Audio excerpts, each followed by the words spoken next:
본 방송에서 제공되는 모든 정보는 투자 판단의 참고 자료이며 투자의 최종 책임은 본 방송을 이용하는 본인에게 있습니다.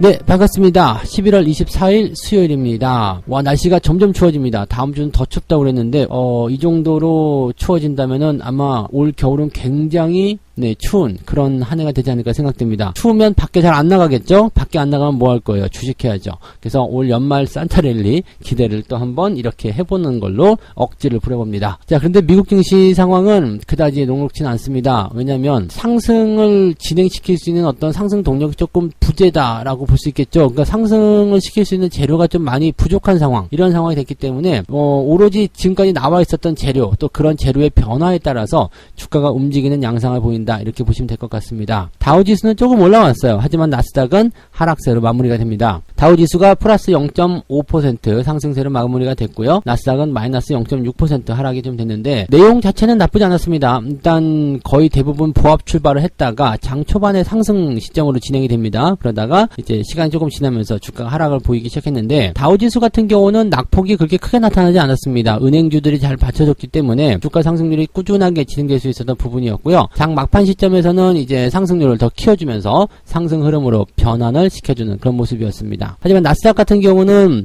일단 기술주들의 하락이 돋보이게 나타나면서 주가가 큰 폭으로 떨어졌고요. 금리 인상에 대한 부분들은 당연히 기술주들에게 부담이 될 수 있는 내용이었을 테고, 또 구성되어 있는 종목들, 특히 이제 테슬라 같은 경우가 주가가 하락세를 보이게 되면서 변화를 좀 보였던 것 같습니다. 하지만 장 막판에 다우지수건 나스닥이던 둘 다 상승 흐름으로 전환되는 모습을 좀 보였고요. 낙폭이 적었었던 다우지수는 올라온 반면 나스닥은 낙폭이 깊어서 모두 다 회복하지 못했던 모습이었다 보시면 되겠습니다. 내용 자체가 나쁘지 않았던 것이 어떤 거냐면 장중에 하락을 했지만 장 후반부에 상승 흐름으로 진행이 됐다. 어제 같은 경우는 장 막판에 끌고 내려갔잖아요. 그래서 오늘까지 영향을 받았을 것이다 라고 판단하시는 게 맞는 거고요. 그 다음에 지금 장 막판에 끌려 올라가는 모습이었기 때문에 아마 내일 정도 시점에서는 긍정적이지 않겠는가. 그러면 우리나라 증시를 친다면 오늘 국내 증시 포지션은 어제처럼 낙폭이 좀 커진다거나 그런 부분보다는 어느 정도 받쳐주는 형태의 모습이 나타나지 않을까라고 판단할 수 있겠습니다. 재료들 자세하게 좀 알아보도록 합니다. 일단은 국채금리 상승에 대한 이야기예요. 국채금리가 지속적으로 올라서는 그런 부분입니다. 지금 10년물 국채금리가 1.68%까지 올릅니다. 이게 1.6% 넘어가도 약간 부담스럽다 이런 얘기 나오는데 1.7% 가까이 올라간 거예요. 이렇게 되면 부담이 매우 크다 이렇게 생각하시면 됩니다. 그래서 부담을 이렇게까지 크게 가지고 있게 되면 보통 기술주들 같은 경우는 이렇게 올라가면 안 좋아요. 어떤 금융 비용에 대한 부담감이라든지 또 대출 규제 등등등이 나타날 수가 있겠죠. 보통 기술주, 성장주 이런 쪽은 돈을 빌려다가 미래산업에 투자하는 경우들이 많기 때문에 금리가 올라갈수록 타격을 받게 되고 투자가 위축되게 되어 있습니다. 그래서 그런 부분들이 악재로 작용이 됐고요. 다른 부분을 본다라면은 지금 다우지수의 어떤 상승의 배경이 될 수 있겠는데요. 금리가 올라갔다. 이것은 기준금리의 인상으로 연결될 수가 있거든요. 보통 이제 그 인플레이션, 그 다음에 기준금리 인상, 그 다음에 국채금리 인상 이런 식으로 따라가게 되는 모습인데 최근에는 국채금리 인상을 가지고서 기준금리도 인상한다 이런 쪽으로 많이들 보고 있죠. 자, 어쨌건 국채금리가 인상이 되면 그 부분을 통해서 이제 기준금리의 인상 시기가 더 빨라지는 것이다. 이런 식의 포지션으로 전환이 되는 것 같습니다. 자, 그러다 보니까 이런 원인이 뭐냐? 바로 파월 의장의 연임이다. 이 파월 의장은 지금 물가를 잡는 데 주목하겠다라고 얘기가 나와 있습니다. 고용 같은 경우는 지금 계속 좋아지고 있고 개선되고 있는 상황이기 때문에 물가만 잡으면 완벽해요 라고 얘기하는 부분이죠. 또 파월이 계속적으로 이야기하는 것이 뭐냐면 이제 일시적인 인플레이션 곧 꺾입니다. 그러면 그 말을 현실화시키기 위해서는 물가를 꼭 잡아줘야 된다는 얘기거든요. 물가를 잡는데 가장 중요한 것은 시장에 있는 돈을 줄이는 것. 그래서 테이퍼링, 속도 증가 또는 금리 인상 이런 쪽으로 진행이 될 가능성이 굉장히 높다는 이야기죠. 그러다 보니까 기술주는 악재, 그 다음에 다우지수는 괜찮아요? 네, 다우지수는 괜찮은 이유가 은행주들이 좀 올랐죠. JP모건 체이스라든지 이런 은행주들의 상승이 진행이 되면서 전체적으로 다우지수를 떠받들어주는 그런 형태가 되었습니다. 경기가 좋다라는 부분을 해석이 될 수도 있기 때문에 이런 내용들은 다우지수에게는 나쁘지 않은 소식이었다라고 봐주시면 되겠죠. 그래서 경기 전반에 걸친 부분에서의 기대감들은 살아나는 모습이었고요. 대신에 이제 많이 올랐고 또 민감한 기술주들 움직임에서는 약세를 보일 수밖에 없었다라고 보시면 되겠습니다. 자, 두 번째 번째 이야기 넘어가겠습니다. 네, 오늘 두 번째, 세 번째가 전부 다 그 LG 그룹주인데요. 일단은 LG이노텍 먼저 볼게요. 외국인과 기관이 찜뽕했다. 이거 내 거야. 그리고 매수를 계속 해주고 있다는 얘기인데, 도대체 LG이노텍 뭐 하는 기업이에요? 네, 이거 왜 사는 거예요? 라고 질문하시는 분들 계시던데, LG이노텍 카메라 모듈입니다. 카메라 모듈이 중요한 이유는 앞으로 첨단 산업이라고 할 수 있는 부분들, 뭐 스마트카, 뭐 메타버스, 뭐 애플카, 자율주행, 뭐 기타 등등이 전부 다 들어갑니다. 카메라가 없이는 아무것도 안 되죠. 물론 뭐 센서도 필요하지 않습니까? 라는 부분도 나올 수 있겠습니다만, 카메라가 먼저라고 보시면 되겠습니다. 센서만으로 이것이 불가능하다. 물론 카메라만으로도 불가능할 수 있겠습니다만, 카메라만으로도 어떻게 보면 가능하게 할 수도 있어요. 뭐 보통은 레이더를 통해 가지고 거리를 잰다고 할 수 있겠습니다만, 카메라로 찍어가지고 그 거리를 그 다음에 그 거리를 가지고 이제 적용을 시켜도 어떻게든 해 나갈 수가 있겠죠. 물론 센서만큼 이제 확실하게 반응하지는 못하겠습니다만, 그런 부분이 있다는 이야기죠. 그래서 지금 이 카메라, 센서, 이 중에 뭐가 더 중요하냐 보면 카메라 쪽이 가장 더 중요하죠. 또 지금처럼 이렇게 첨단 산업에서 뭐 자율주행 뭐 어쩌고저쩌고, 애플카가 어쩌고저쩌고, 메타버스가 어쩌고저쩌고, 뭐 가상현실 어쩌고저쩌고 등등등 나올 때, 또는 요즘에 휴대폰이 DSL화, 즉 그 고성능 카메라를 대신하는 그런 상황이 벌어집니다. 그러다 보니까 요즘에 휴대폰에 대한 상황은 제가 한번 말씀드린 적이 있을 거예요. 휴대폰 안에 들어가는 CPU, 이걸 뭐라고 그러죠? GPU라든가요? 하여튼 이 CPU 코어가, 더 빨라지는 거죠. 그 컴퓨터와 똑같은 거예요. 컴퓨터 사양은 이제 우리가 뭘로 봅니까? 이제 뭐 그래픽의 성능이라든지, 그 다음에 CPU, 즉 처리 속도의 그런 빠름, 그런 걸로 보는 거거든요. 요즘에는 컴퓨터를 뭘로 만드는지 뭐 그거 중요하지 않습니다. 얼마나 빠르냐, 얼마나 잘 돌아가느냐, 처리 능력이 얼마 되냐, 이거 보는 거거든요.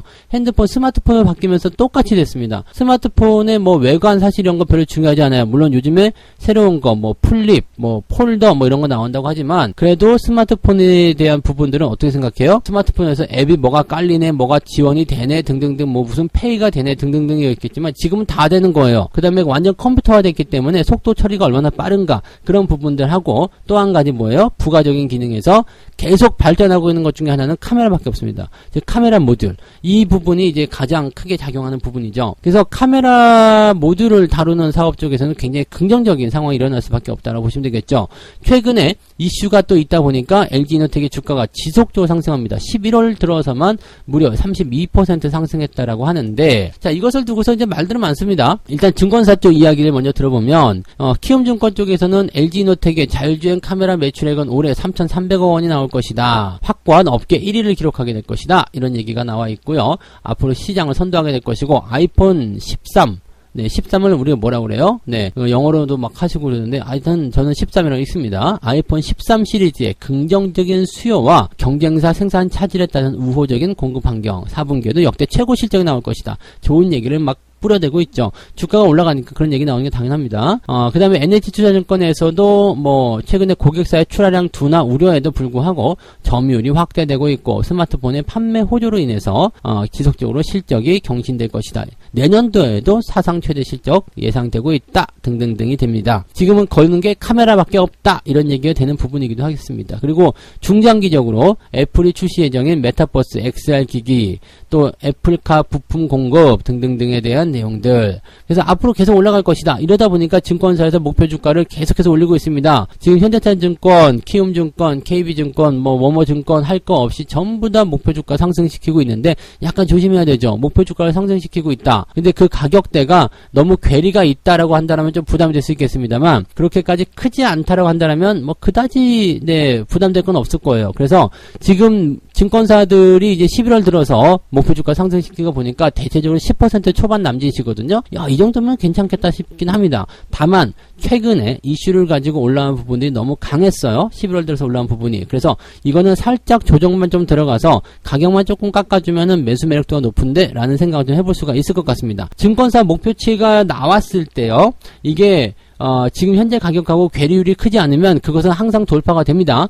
대신에 목표 주가 괴리율이 만약에 50% 이상, 막 100% 막 이렇게 나온다. 뭐 지금 200만원짜리 삼성전자를 400만원이다 라고 얘기하는 그런 사례가 일어나거나, 10만원짜리 주식을 뭐 25만원까지 간다, 이런 식으로 부풀려서 얘기하게 되면 이것은 상투야라고 보시면 됩니다. 그래서 목표 주가의 괴리율에 따른 그런 투자 방향성도 우리가 결정해 볼 수 있겠는데, 어쨌건 지금 LG이노텍은 전망은 좋고 더 상승할 수 수 있다고 생각합니다. 다만 걱정되는 것은 뭐예요? 지금 현재 시점에서 단기적인 상승이 나타났다. 그러면 우리가 타이밍을 기다릴 수 있는 것은 조금 조정이 들어가면 매수 한번 해봐도 되겠네, 이런 생각이 되는 거고요. 대신에 이 포지션을 기다려야 되겠죠. 에이, 뭐 어차피 올라갈 거 지금 사면 어때? 라고 생각하면서 물량을 매수를 하게 됐을 경우에 단기적 조정이 들어가게 되면 굉장히 피곤한 상황이 벌어집니다. 그래서 항상 단기 급등 이후에는 조정이 나타날 수 있기 때문에 관심 종목으로 추적을 하되 매수 타이밍 올 때까지 좀 기다려보자 라는 것을 생각하시면 되겠습니다. 여러분들 관심 있게 좀 보실 종목 한 가지 말씀드렸으니까 이 부분 잘 참고를 해보시기 바랍니다. 자, 세 번째 이야기 넘어갑니다. LG 에너지 솔루션이에요. 빠르면 내년 1월에 상장하겠다. 뭐 올해 상장한다 어쩐다 그러다 말 많아서 다시 이제 상장 철회가 됐다가 지금 1월에 상장을 하겠다는 얘기가 나오고 있는 거죠. 이번 달 말에 LG 에너지 솔루션의 상장심사위원회를 열 예정이다 라고 되어 있습니다. 지금 일단은 12월 중순부터 이제 IR이 가능해진다. 기업 설명회 이것이 가능해진다라는 얘기가 되는 거고, 그러면 이제 1월에 상장을 시켜서 이제 내년도 1호 기업이 되겠다. 이 LG 에너지 솔루션에 대해서는 말들이 굉장히 많습니다만 투자하고자 하는 사람들도 제법 있을 거다라는 생각을 좀 하고 있죠. 지금 LG 에너지 솔루션의 공모 규모를 고려해 봤을 때 국내외 기관 투자자들을 대상으로 한 기업 설명회에서만 2주 이상이 소요될 것이다. 그만큼 크게 보고 있다는 얘기겠죠. 기관 수요 예측과 공모 청약은 빨라야 1월 중에 진행하게 될 것이다. 그래서 1월 달에 첫 번째로 상장하는 1호 기업이 될 것이다. 이게 되는 거고요. 지금 보면은 이제 예전에 그 배터리 쪽에 대한 문제 뭐 이런 것들 통해 가지고 상장이 좀 철회됐다가 다시 이제 진행되는 부분인데, 현재 지금 1월에 그래도 상장을 좀 해보자, 서두르자라고 하는 것이 보통 1월 연초가 되면은요, 사람들의 마음이 조금 달라요. 그래서, 이제부터 좀 해볼까? 열심히 해볼까? 뭐 이런 거 있죠. 헬스장에도 1월달에 사람이 되게 많거든요. 그러다가 2월달부터 점점점 줄어요. 이런 상황인데, 주식 투자도 마찬가지예요. 1월달에 사람들 많이 들어옵니다. 많이 들어오게 되고, 또 이런 효과 등등 해서 주가가 많이 상승하는 경향들이 있어요.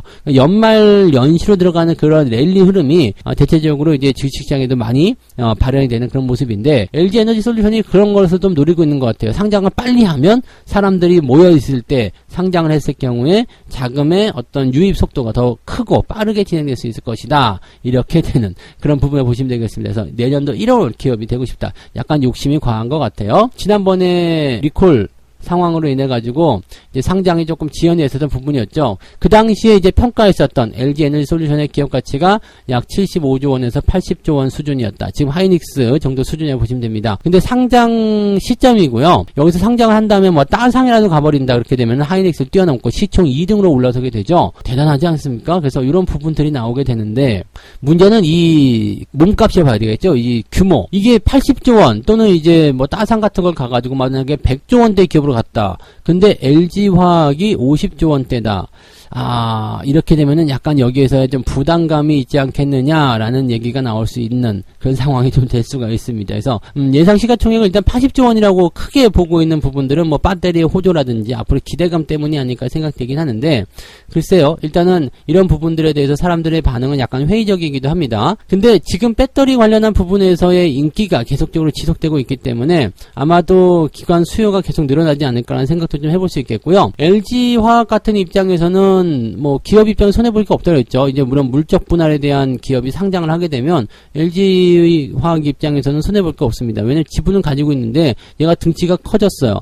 예전에는 뭐 그냥 50조 원짜리 기업을 100% 가지고 있었는데 기업 공개를 해가지고 100조 원이 됐어. 근데 내가 지분을 60%밖에 못 갖고 있어. 괜찮아요. 100조 원의 50%는 50조밖에 안 되지만 만약 100조 원의 60%다 그러면 60조가 되잖아요. 그러니까 100% 갖고 있을 때보다 오히려 지분 가치는 커지기 때문에 회사 입장에서 손해볼 게 없어요. 근데 이 주주들 입장에서는 열받는 상황이 될 수밖에 없는 부분이 되죠. 그러니까 LG화학 같은 경우는 이제 바람 빠진 그런 풍선이 될 수 있는 가능성이 있는 거고, LG 에너지 솔루션은 이제 신규 상장 이후에 얼마만큼 흥행할 것인가, 또 신규 상장 이후에는 또 이 차익 실현이 나올 수 있는 부분이 있잖아요. 그러다 보니까 주가 상승률에서 좀 손해볼 수 있는 상황이 좀 일어나게 된다면, 새롭게 사야 되는 사람들 또는 공모주 청약을 해야 될 수밖에 없는 그 신규 투자자들 입장에서는 뿔날 수밖에 없는 상황이 좀 될 수밖에 없겠죠. 자, 어쨌건 기업 입장에서는 나쁠 건 없습니다. 하지만 투자자들 입장에서는 한번 고려를 해봐야 되는 그런 부분들이 LG 에너지 솔루션이다 보시면 되겠습니다. 배터리 관련한 부분에서의 기대감도 여전히 증가세를 보여야지만 이 모든 것이 가능해진다 라고 생각하시면 되겠죠. 아직은 시간이 조금 있기 때문에 천천히 보면서 LG 에너지 솔루션이 상장할 때 어떻게 하면 좋을 것인지 다시 한번 이야기 전달해 드리도록 하겠습니다. 자, 그래서 오늘 여기까지 이야기 해드리고요. 어제보다 오늘보다 더 좋은 날이 되기를 기대해 봅니다. 여러분들 오늘도 성공 투자하시기 바랍니다. 고맙습니다.